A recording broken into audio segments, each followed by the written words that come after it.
ठाणे महानगरपालिका निवडणूक 2026 चे निकाल काही प्राप्त झालेले आहेत, काही निकाल यायचे बाकी आहेत. त्या अनुषंगाने आपल्याशी संवाद साधण्यासाठी आजच्या या पत्रकार परिषदेचं आयोजन करण्यात आलेलं आहे. मी विनंती करतो ठाणे काँग्रेसचे अध्यक्ष सन्माननीय ऍडव्होकेट विक्रांतदादा चव्हाण यांना की आपल्याशी त्यांनी संवाद साधावा.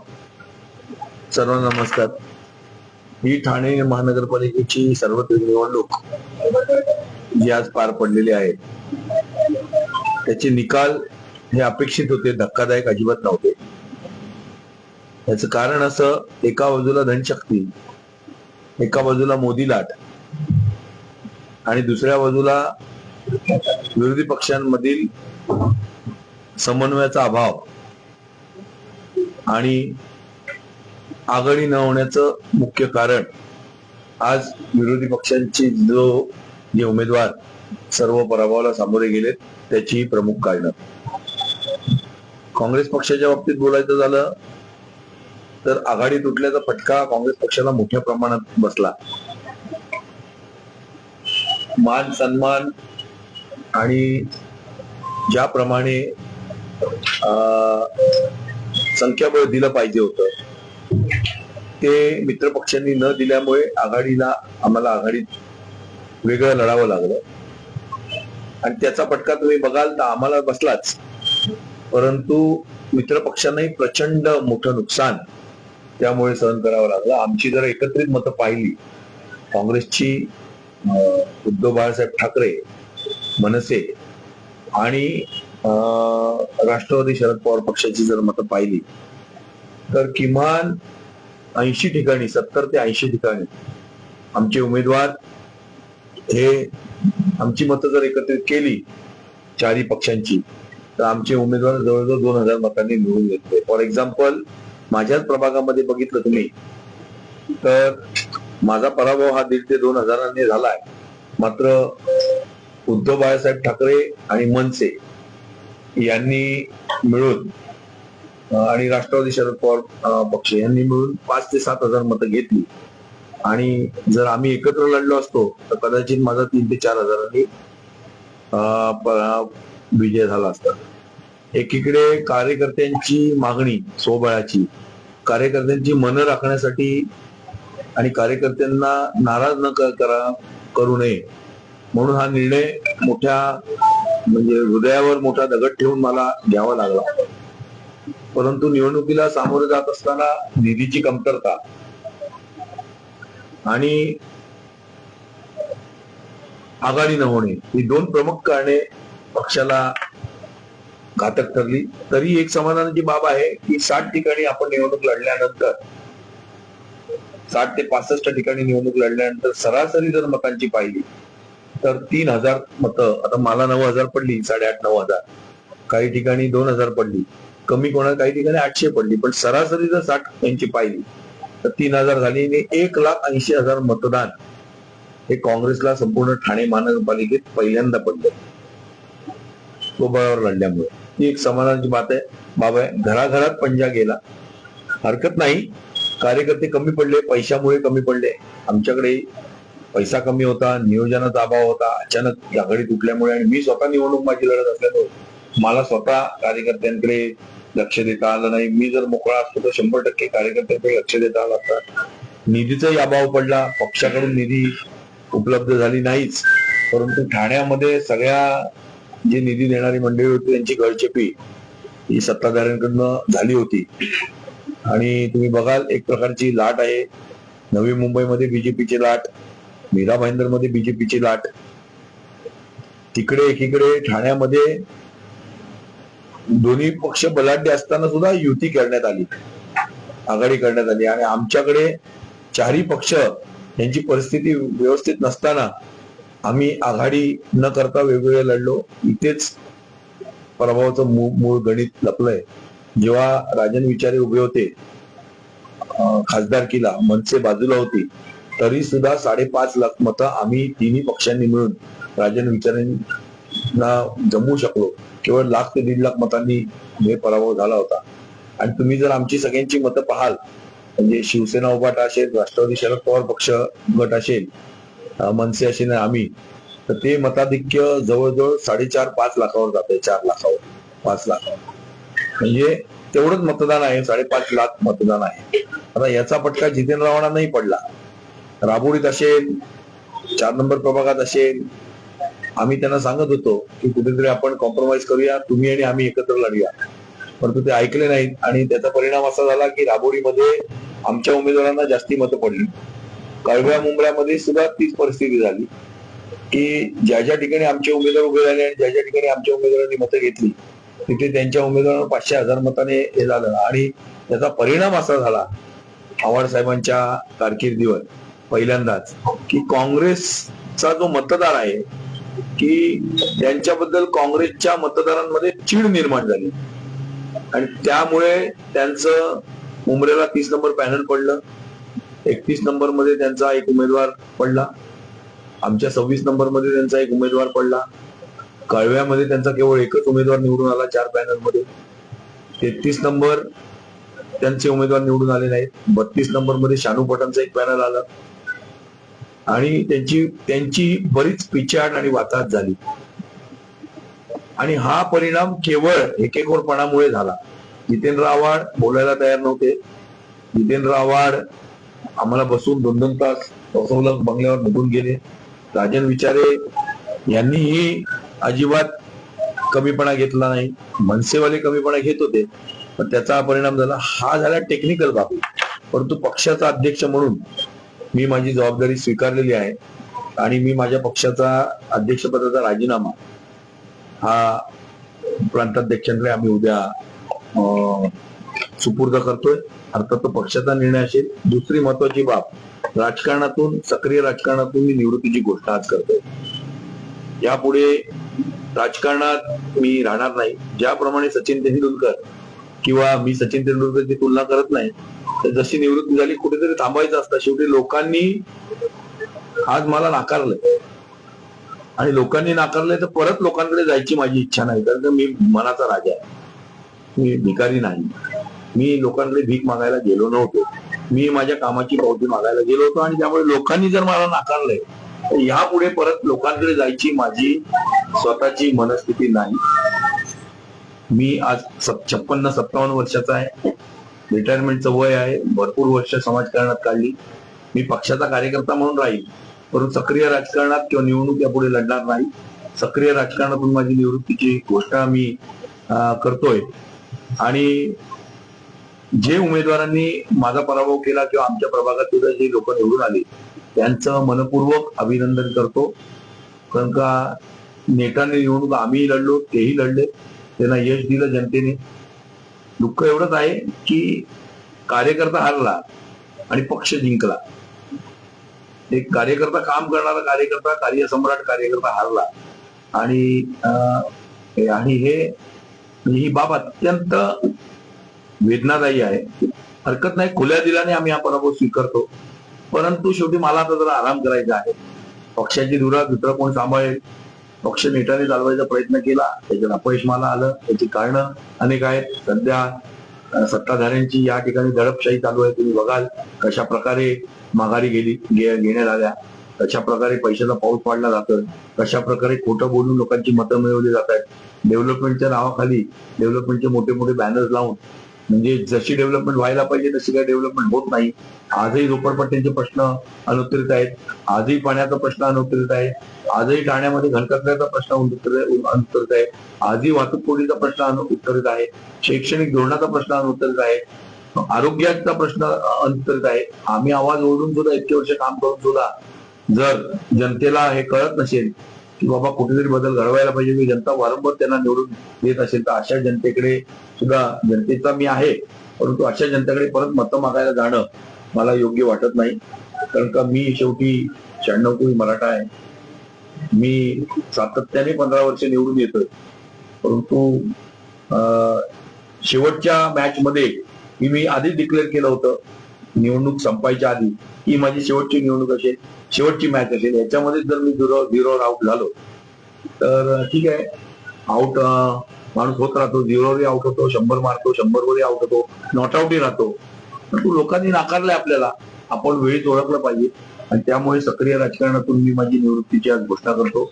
माझ्या कुटुंबांसाठी आणि ज्या ज्या कार्यकर्त्यांनी माझ्यासाठी काम केलं, माझ्या कुटुंबाकडे मला लक्ष द्यायचंय. ज्या ज्या कार्यकर्त्यांनी माझं काम केलं त्या कार्यकर्त्यांच्या पाठीशी मी खंबीरपणे उभा राहणार आहे.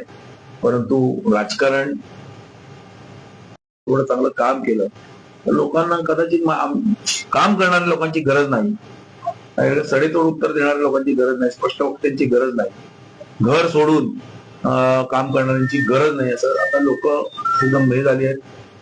त्यांना लक्षात आणि हीच माहिती देण्यासाठी आज मी तुम्हाला सगळ्यांना बोलवलं. काही प्रश्न असतील तर विचारतो. 100%. तुम्हाला माहिती आहे मी आघाडी तोडण्याचा निर्णय घेतला, ठाम राहील. मी हे बघितलं नाही की मी पडेन. मला माहिती आहे मी पडणार होतो, पडू शकत होतो. हा, समाजकारण करतात कारण तुम्हाला निवडणुकीमध्ये केवळ 1,000 मतांनी पराभव समाजकारण करून जर मी पडलो, त्या लोकांचं मी राजकारण केलंच नाही. राजकारणात मी समाजकारणासाठी राजकारणात आलो. मी माझ्या खिशातले पैसे टाकून काम करतो. मी कोणाकडनं पैसे गोळा करून सगळे बिल्डर आज गळचेपी केली होती सत्ताधाऱ्यांनी, कोणाकडनंही निधी गोळा करून दिली नाही. सगळे निधी मागितली पळून जायचे. सगळे बिल्डर असतील, कोण रती मारती असतील, पळून जायचे. आणि त्यामुळे काय आहे की मी समाजकारणासाठी आलो होतो, पण समाजकारण करत असताना जर लोकांनी नाकारलं समाजकारण करून, तर आता समाजकारणाचं काय गरज आहे? शेवटी बघा, प्रत्येक जण एकटा येतो आईच्या पोटातून. प्रत्येकाला एकटं जायचं असतं. आपण फक्त आयुष्यभराचे सोबती असतो. एक माणूस सुटला तर माझ्या बरोबरचे ज्यांनी माझ्याकडे खाल्लं पिल्लं तिथे ते सगळे माझ्या पराभवाला उत्सुक होते की विक्रांत चव्हाणाचा पराभव व्हावा. आता त्यांची किंमत त्यांना कळेल या समाजामध्ये. आज ते कुठे राहतील, रस्त्यावरती उभं राहावं लागेल. माझ्या कार्यकर्त्यांसाठी मी खंबीर आहे, माझ्या कुटुंबासाठी. मला काय मी मेहनत करणारा माणूस आहे, वकील आहे स्वतः. पेशाने वकील आहे, वकिली करेन. माझ्या पोटापाण्याचा प्रश्न नाहीये. पण ठीक आहे, ज्यांनी षडयंत्र रचला त्यांना बघा, शेवटी जो माणूस दुसऱ्याला फसवतो, मी माझ्या जनतेला फसवलं नाही आजपर्यंत. मी नेटाने काम करत आलो. जिथे जिथे आवाज उठवायचा, जिथे ते अन्याय होतं तिथे मी अन्याय दूर करण्याचा प्रयत्न केला. आता कोणी मला जर फसवलंय तर शेवटी असं आहे, नियती कोणालाही सोडत नाही. बरोबर आहे. मी काय त्यांची वाईट चिंतणार नाही, पण नियती बघून घेईल. I have nothing to lose. People have lost. People have lost me. भविष्यात ठाणेकरांसाठी आंदोलन करण्याची वेळ आली. मी राजकीय निवृत्ती घेतलेली, त्यामुळे आंदोलन करण्याचा प्रश्नच येत नाही. मी सामान्य जनता म्हणून मी तुमच्या बरोबर पत्रकार बनेल. काँग्रेस पक्षाचे कार्यकर्ते म्हणून नाही, सॉरी, संपला विषय. बघा, असं आहे की विक्रांत कुठलाही माणूस कुठल्याही क्षेत्रातून पत्रकाराला रिटायर आणि अजून रिटायर झाला, पत्रकाराला रिटायरमेंटचं वय नसतं. परंतु जो आमच्यासारखा पेशा आहे किंवा क्रिकेटर आहे किंवा दुसरा पेशा आहे, वकिलीला रिटायरमेंट नसतं. तो मरेपर्यंत वकिली करू शकतो. पण लोकांनी अरे अजून रिटायर होत नाही असं म्हणण्यापेक्षा विक्रांत चव्हाण का रिटायर होत नाही, विक्रांत चव्हाण रिटायर का झाले, हा लोकांच्या मनात एक प्रश्नचिन्ह कायम राहायला पाहिजे. आणि नैराश्यातून हा निर्णय घेतलाय नाही, पराभवाच्या नैराश्यातून नाही. कळलं का? मी तुम्हाला आधीच सांगितलं होतं की मी पुन्हा निवडणूक लढणार नाही. नगरसेवक पदाची ही माझी शेवटची. 4 निवडणुका मी लढलो, त्यातल्या 2 हारलो, 2 जिंकलो. आता एक हारलो, पहिली एक हारलो. स्टार्टिंगला जेव्हा डेब्यूट केलं मी एंट्री, तेव्हा 0वर आउट झालो आणि आता निवृत्तीच्या वेळेस 0वर आउट झालो. संपला विषय.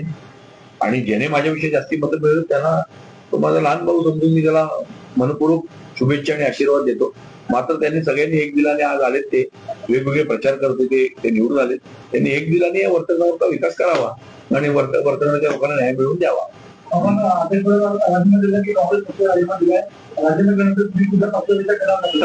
मनोज सिंग, तुम्ही मला किती वर्ष ओळखताय? मी एकाच आई बापाचा मुलगा आहे. माझा बाप पण एकच आहे, माझी आई पण एकच आहे. दुसऱ्या पक्षांमध्ये जायचं असतं तर मला बीजेपीची सगळ्यांची ऑफर होती, विधान परिषदेची ऑफर होती. Vikrant Chavan is not for sale. काँग्रेसचा कार्यकर्ता is not for sale. I will be always a follower of Rahul Gandhi. Remember one thing, I will be always a follower of. दुसऱ्या पक्षात जायचा प्रश्नच येत नाही. मला राजकारणात राहायचं नाही, कोणाशी दुश्मनी ठेवायची नाही ना. आता कशाला, काय घेणं देणं आहे? माझे सगळेच मित्र आहेत, कशाला हे करा, उभी स्पर्धा करा. I will earn my bread. मला माझ्या मुलीला मोठं करायचं, आता माझे कार्यकर्त्यांच्या मुलांना मोठं करायचंय. कार्यकर्ते धास्तावलेले आहेत, त्यांना स्थिर करायचंय. तर राजकारणात राहून स्थिर नाही होणार. मला माहितीये राजकारणात पैसा जातोय सातत्याने, दर वेळेला आम्हाला खर्च असतो, वर्गण्या बिरगण्या. त्यामुळे कार्यकर्त्यांना दीर्घ कार्यकर्त्यांची कुटुंब आहेत, लहान तरुण कार्यकर्ते आहेत आमचे माझ्यापेक्षा. त्यांच्या मुलाबाळांना शिकवायचा धंदा करू, व्यवसाय करू, जनता जनतेला बघेल. या निवडणुकीत समाजकारण मागे राहिला त्याच्या पुढे आला होतो. हो, मी तुम्हाला काय सांगितलं, आता समाजकारण राहिलंच नाही. हो, आता समाजकारण कुठे राहिलं? आता फक्त राजकारण आणि पैसा राहिला. राजकारणात फक्त पैसा राहिलाय, पैसा कमवायचा. आज बघा, ज्यांनी पैसा कमवला, सरनाईक साहेबांना 2 सीटा मिळाल्या मीरा भाईंदर. तुम्ही विचार करा की त्यांचा तो बालेकिल्ला, तिथून ते निवडून आले. जनता कोणालाच सोडत नाही हो आजकाल. त्यामुळे सोडा सगळा विकास हे सगळा एक फार साहेब बोंगळ हे आहे, ऐकलं का? जनतेला चांगलं कळतं का? आणि शेवटी जनतेने मला फसवलं असेल असं मला नाही वाटत, पण जनतेने जर मला मग नाकारला असेल तर एक दिवस त्यांनाही याचा पश्चाताप होईल. दॅट व्हॅक्युम, माझी जी व्हॅक्युम आहे ती भरून निघणार नाही समाजकारणातली किंवा वर्तकनगर मधली, लक्षात ठेवायला लागतं. विज्ञान चव्हाण यांचा पराभव किंवा काँग्रेसचा पराभव, म्हणजे याची काय कारण मीमांसा केली? कारण मीमांसा करायची ना. आता चिंतन करावं लागेल. कार्यकर्त्यांची चिंतन बैठक घेणार मी. ऐकलं, कार्यकर्त्यांना सांगणार एक चांगला नेता निवडा. इथेही काँग्रेसच्या कार्यकर्त्यांना सांगणार एक चांगला नेता निवडा. काँग्रेस ही जिवंत राहिली पाहिजे. काँग्रेसच्या कार्यकर्त्यांना उमेदवारी द्यायला मी सातत्याने प्रयत्न करणार, कळलं का? परंतु मी स्वतः राजकारणामध्ये राहणार. मी त्यांना मदत करेन, मी दुसऱ्या पक्षाच्या लोकांना मदत करणार नाही. मी काँग्रेसचा कार्यकर्ता आहे, काँग्रेसच्या पक्षाला मदत करेन. निकाल पाहता असं वाटतं की काँग्रेस स्वबळावर लढल्यामुळे अनेक ठिकाणी पत्ता बसला आणि स्वतः काँग्रेस नाही. अहो मी सांगतो काय तुम्हाला, हम तो डुबेंगे सनम तुमको भी ले डुबेंगे अशी अवस्था झाली ना. आज ज्यांनी एका मिळवला होता की काँग्रेस बाजूला गेली तरी मराठी माणसाच्या ह्याच्यासाठी न्याय ऐकासाठी 2 भाऊ एकत्र आले. काय हाल झाले त्यांचे. एकच सीट आली हो. ते आम्हाला बरोबर घेतलं असतं सन्मानाने, आज 40-50 सीट आल्या असत्या. मी महासभेत असतो आणि माझ्या इथे ध्रुवीकरण झालं मतांचं. उभाटाने 5000 मतं घेतली. शेवटी जनता आपल्या पक्षाला मत देते. काँग्रेसचं मतदान कमी नाही झालं, माझं वाढलं. मी मागच्या वेळेस 8000 मतं घेतली होती, आता 8500 मतं घेतली. काँग्रेसचं जे मतदान आहे ते राहिलं. परंतु शिवसेना आणि बीजेपीची युती झाल्यामुळे मागच्या वेळेस शिवसेना वेगळी लढली होती आणि बीजेपी वेगळी लढली होती. तिथे 8000 आणि 6000 मतं होती. ते एकत्र झाले, आम्ही एकत्र येऊ शकलो नाही. आणि त्यामुळे त्याचा फटका आम्हाला भोगावा लागला. आणि माझ्यासारख्या कार्यकर्त्याला सुद्धा आज त्याचा फटका बसला. एक प्रश्न असा चालवतोय की एकेकाळी या महापालिकेवर काँग्रेसचा महापौर, तेव्हाही तुम्ही राजकारणात लक्ष दिलं. हो, त्यानंतर आणि शहराच्या अध्यक्ष पदाची हो, तुमच्या आजूबाजूला काँग्रेसला लागलेली नेमकं कार्य काय? बघा, माझ्यामुळे काँग्रेसला घसरण नाही लागली. ऐका, काँग्रेसला जी घसरण लागली आहे, बघा काँग्रेसला जी घसरण लागली आहे ती 2012 पासून लागलेली आहे. समजा ठाण्यामध्ये घसरण लागायला अनेक कारण आहेत.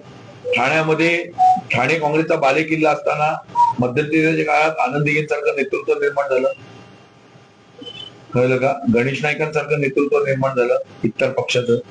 आणि काँग्रेसला व्यवस्थित नेतृत्व मिळत नव्हतं आणि तोपर्यंत वेळ निघून गेली होती. धर्मवीर आनंद दिघेंनी एकाकी सत्ता नंतर मिळवली. 1995 खोपकर हत्याकांडात त्या झाल्यानंतर यांनी, तोपर्यंत काँग्रेस होती, त्यानंतर त्यांनी सगळ्या नगरसेवकांना राजीनामा द्यायला लागले आणि नंतर त्यांनी ती सत्ता मिळवली.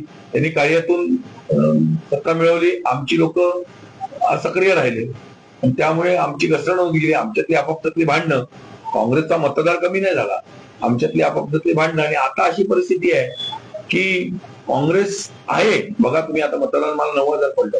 एक आमची संगीता भाविका कोटल आहे, तिथं 2 नंबर प्रभागात तिला 4000 मतदान पडलं. काँग्रेसला मानणारा वर्ग आहे, पण आम्ही कुठेतरी फिनान्शियली किंवा आम्ही कुठेतरी कमी पडतो. संघटन आमचं आहे, आमच्याकडे आता बॅनर फक्त आणि स्कार्फ घालून किंवा डोर टू डोर प्रचार करून आता नाही होत काम. आता पीपल नीड समथिंग मोर, पण ते आमच्याकडे नाहीये. पीपल आर बिहाइंड, फायद्याच्या मागे आहेत जनता. तर काय करणार? मेजॉरिटी जनता फायद्याच्या मागे आहे ना. आणि मोदी लाट आहे परत. आज एकनाथ शिंदे आणि अजित पवारांसारख्यांना नमवलंय बीजेपीने, आमच्या काँग्रेसवाल्यांना नमवलंय. आणि बरं, पक्ष सोडून काय काम? मी काँग्रेस पक्षाचा कार्यकर्ता आहे, नेता आहे, तर मी माझ्या पक्षाच्या कार्यकर्त्यांना वाऱ्यावर ठेवून दुसऱ्या पक्षात गेलो. आज जसे मनोज शिंदे गेले, नगरसेवक झाले, दुसऱ्या पक्षात जाऊन त्यांना व्हावं लागलं. मी सोडलं नाही. मी माझ्या पक्षात राहून हे मतदान मिळवलं. पराभवाचा विचार नाही केला, पराभवाची फिकर नाही केली. मला माहित दिसत होता पराभव होऊ शकतो, परंतु मला वेळ पण नव्हता. मला डोर टू डोर जायला नाही मिळालं. माझ्याही काहीतरी निवडणुकीवर राहिल्या. प्रचारात कमी पडली, वरून कोळी नेते मंडळी 100% मी निवडणूक लढल्यामुळे काँग्रेस प्रचारात कमी पडली. मी निवडणूक लढली नसती तर माझे 2-5 नगरसेवक निवडून आणण्यात मला यश आलं असतं. कारण मी इथे अडकलो, माझ्या याच्यात मलाही इथे हे केलं होतं, पण मला असं वाटलं नव्हतं की माझा पराभव होईल. मी एकदम वाईट काळात सुद्धा 2017 साली निवडून आलो होतो. परमार प्रकरणातून हे केल्यावर जेल बघून आल्यानंतर सुद्धा मला जनतेने माझ्या कामाची पावती दिली. आता त्याच कारण की जनतेने मला का नाकारलं, माझं कुठे चुकलं, कळलं का? हे मी मला विचारण्यापेक्षा जनतेने स्वतःला विचारलं पाहिजे की बाबा विक्रांत चव्हाणांचं कुठे चुकलं. ठीक आहे, विक्रांत चव्हाणांचा स्वभाव कडक आहे, पण विक्रांत चव्हाणांनी न्याय देण्यासाठी किंवा कामामध्ये माझ्यासारखा माणूस त्या ठाण्यामध्ये भेटणार नाही. काम मी ज्या पद्धतीने करतो, होणारं काम जर मी नाही करू शकलो तर मुख्यमंत्री पण करू शकत नाही, आणि मुख्यमंत्री जे काम करू शकतो ते विक्रांत चव्हाण करू शकतो. हे जनतेला माहिती आहे. माझ्या वॉर्डामध्ये कुठेही दैना नाही. इन्फ्रास्ट्रक्चर एवढं परफेक्ट आहे. रोज सकाळ संध्याकाळ कचरा उचलला जातो. 24 तास पाणी आहे, 24 तास वीज आहे, ट्रॅफिक जॅम नाही, सिमेंट कॉन्क्रीटचे रस्ते आहेत, खड्डेविरहित रस्ते आहेत. सुंदर वर्तकनगर मी बनवलंय. या ठाण्यामध्ये असा भाग कुठेच नसेल की लोक वसंतविहारला जायचं असेल, लोक घोडबंदरला जायचं असेल, घोडबंदरवरून ठाण्याला जायचं असेल लोकांना, किंवा याच्यावरून वागळ्याला जायचं असेल, तरी लोक वर्तकनगरचा वापर करतात. 2017 यापेक्षाही मोठी लढत मोठी होती. हो, त्या तुलनेत तेव्हा ध्रुवीकरण झालं होतं. बीजेपी आणि शिवसेनेत वेगळी लढली होती असं समजून मी होते. त्यामुळे मी निवडून आलो. कारण शिवसेना बीजेपी एकत्र लढण्यामुळे झाले का? पराभवाचं कारण शिवसेना बीजेपी एकत्र लढल्यामुळे नाही झालं. पराभवाचं कारण आम्ही एकत्र लढलो नाही त्याच्यामुळे झालं. म्हणजे एक महत्वाचा प्रश्न होता, लक्ष्मी शिवाजीनगर प्रभाग क्रमांक 7 मध्ये येतो आणि तिथे जो एरिया सहकारी प्रकल्पामध्ये गेलेला आहे, तिकडचे काही लोक आहेत ते लांब लांब राहायला गेलेले, त्यांचे इथे निवडणुकीला येऊन घेतले. त्याच्यामुळे अजिबात नाही. 5,000 मतदान झालं तिकडे, त्याच्यामध्ये मला फक्त 1200 मतदान झालं. माझा पराभव झाला नाही. जनतेने मला नाकारलं. फिनिश. जनतेने मला नाकारलं ना. आता मी काढण्यात येऊन पाहिलं नाही ना की युती झाली म्हणून निवडून आले. पीपल डोंट रीड व्हॉट मी. युती असताना सुद्धा अशोक वैद्यंचा पराभव झाला ना, मग असं काही नाही. मला जनतेने नाकारलं. People don't want me. I don't deserve to be their leader. माझी लायकी नाही असं मी समजतो. इनफ. सो पॉलिटिक्स याच्या पुढे मला वाटत नाही, आणि माझी मनस्थिती नाही काम करण्याची, म्हणजे इलेक्शन उभे राहण्याची. I am already 55. त्यामुळे मला फिजिकल प्रॉब्लेम्स आहेत, येऊ शकतात. मला शुगर बीपी वगैरे नाहीये, पण शेवटी ताण पडतो ना. थोडं कुटुंबासाठी पण लक्ष दिलं पाहिजे. मुलं मोठी होतात, कार्यकर्त्यांची मुलं, दुसरी पिढी घडवायची. जे कार्यकर्त्यांनी काम केलंय ते काम आपण करत राहणार, समाजकारण करत राहणार ना. पण त्याचा अर्थ असा नव्हे ना की राजकारणातच राहायला पाहिजे. राजकारण निवृत्ती. स्टॉप. फुल स्टॉप.